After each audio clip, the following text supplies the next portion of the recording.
Is it true that last week there was a report released that says in the UK that allegedly 250,000 British girls were raped by Muslim grooming gangs?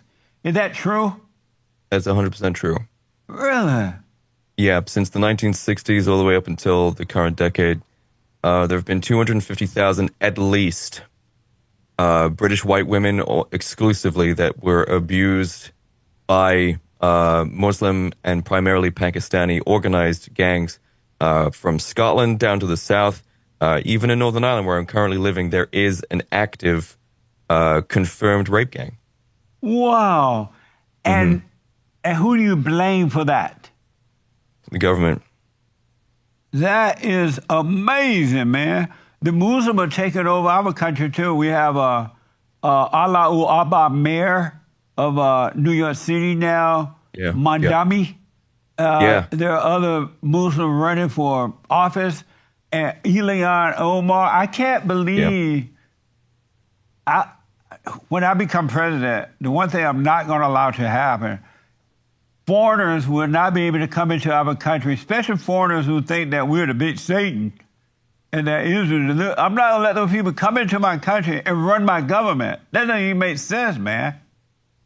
I 100% agree with that. I mean, just look at the religious scriptures and see how we're described in there. And if they're not willing to renounce that inferior, archaic religion in order to assimilate into white culture, then they have to leave. That is mind-blowing, man. That's a sad thing that many women have been raped and stuff. Yeah, it really, really is. And what's even sadder is the fact that it is being ignored entirely by our top-level government. The Prime Minister, Keir Starmer, who is in the process of resigning, failed to mention a single word about it, hasn't even acknowledged the fact that it happened. And we have our own mayor of London, Sadiq Khan, a Pakistani man himself, who refused to investigate. He refused the inquiry into the rape gangs in London. Wow. In fact, he doubled down and insisted that they were not happening, which is another reason why I believe that these people are not as British as I am, despite what they keep saying. Yeah. I guarantee you, had white men were doing that to women of color, it'll be a totally different story. Oh, our heads would be on spikes, yeah. So I'm telling you. if we went to Pakistan and we started organized rape gangs as white men, targeting almost exclusively Pakistani women, we would be murdered. Are the blacks in the UK as out of control as they are in America? And not all Absolutely. blacks, of course. Not all, but most. Are the blacks out of control in the UK as they are in America? Yes, they represent almost one-to-one the same overrepresentation of violent crimes and rapes and drug crimes as the U.S. What a mess! Yeah, and it's the same in Sweden as well. Sweden is infamous for being the first country to open its borders to African migrants. And long story short of that situation, they became one of the highest countries in Europe for rape and murder, violent crimes, and they ended up having to pay the migrants to leave the country. So what's wrong with the blacks? I was hoping you could tell me. They hate their mama. And Oh, yes, single mother culture. Yeah, and they're yearning for the father. How do the British people feel about the Great White Hope? I think for the most part, or for the longest time at least, there has been apprehension about sort of embracing white hope. I'm assuming is that white people are going to maintain their countries and be prosperous. How do they feel about the Great White Hope? Great White Hope. Can you define that for me? You don't know who the Great White Hope is? No. Some people call him amazing. They say, what manner of man is this? The wind and the sea obeys him. Some people call him king, and they hold king rallies around the world. Some people call him daddy, and they say, daddy is home. I call him the Great White Hope, Donald Trump, man. Oh, Donald Trump, right? Okay, well, now we're on the same page here. I think the attitude towards Donald Trump has definitely shifted in this nation, and that wasn't always the case, because I don't know if you know this, but there is a propaganda television channel station here in the UK called the British Broadcasting Company, the BBC, and they are complicit. They were actually sued by Donald Trump for misrepresenting January 6th. Yeah, I remember that. Yeah, so the people in the UK, we get a very watered down. So we don't just get one-to-one news from like CNN or MSNBC or Fox News. It leaves those networks and those stations. It goes through our stations. It goes through our propaganda distributors, and then we get it. And because of this sort of this double filter of the information coming from the U.S., and because the BBC is very much captured by left-wing propaganda and is Labour-owned, we only get to see, the British public at least, are only ever exposed to very, very tightly curated negative exposure of Donald Trump. But with the ubiquity of social media, especially with X, people are starting to see the truth. Right on. And people are starting to realize that that Donald Trump is not at least not the kind of evil that they were being told that he was. Yeah. Especially following that lawsuit that Donald Trump issued against the BBC for the misrepresentation of J6, because they obviously edited it together to make it look like Trump was saying, go get him, boys, get in there. Amazing. When I wake up in the morning, I say, thank you, God. And then I say, thank you, Mr. President. I am so grateful that Donald Trump is our president at this time. It's amazing. But let me ask you a quick question there. I'll put you on the hot seat because of time. Sure. I've noticed over the last recent years that, and not all, of course, but white people, some white people are appear to be disliking and blaming the Jews in the same way that the blacks blame the whites. And over the years, the blacks have blamed the whites for everything, and they haven't gotten nowhere as a result of blaming, because a victimized person is a wicked person. They're a loser. Why have you noticed that the whites are blaming the Jews in the same way that the blacks blame the whites? Have you noticed that? Yeah, I don't think it's the same concept of blame. I think whenever white people are doing this, it's more just pattern recognition, and I think it's threat detection. Basically, white people have been able to ascertain that there's a reoccurring pattern of Jews being behind very specific types of human rights organizations that are specifically designed to disparage and disperse white people. And there's multiple over here. I mean, Islamophobia, the phrase Islamophobia and the concept of Islamophobia was created by two British Jews back in 1997.